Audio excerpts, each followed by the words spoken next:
U Srbiji je već nekoliko meseci, svake subote, petka, u nekim gradovima i četvrtkom se okupljaju ljudi koji misle da Srbija može da bude bolje mesto za život i koji smatraju da je prepreka za to režim Aleksandra Vučića, koji je onako došao voljom naroda nesumnjivo, ali koji od tada već poslednjih 7 godina krade građane Srbije. Bilo da ih krade direktno, bilo da ih krade na izborima, bilo da im krade budućnost nama i našoj deci.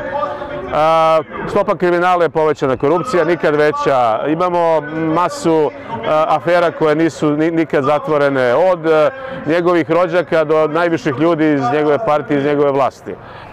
Ovi protesti su usmereni ka tome da se nađu normalni izborni uslovi, jer smo sigurni da na normalnim izbornim uslovima, sa normalnim medijima, ne najboljim, normalnim medijima u Srbiji, Vučić nema šanse da pobedi na sledećim izborima i to je borba. Ovo što se dešava poslednjih 15-16 nedelja je u stvari taj cilj. Danas imamo specijalni događaj gde je ideja da sprečimo Vučića da izađe iz predsjedništva, gde je držao konferenciju za štampu na kojoj je ponovo uvredio i građane Srbije, i političke protivnike, i skoro sve u regionu, i Makedonce i sve druge, i da od njega tražimo da prekine sa tim, da podnese ostavku i da dobijemo nekog predsjednika koji će biti normalan i običan, a ne ovakav da ni njegov psihijatar ne zna koja misao će mu sutra pasti na pamet.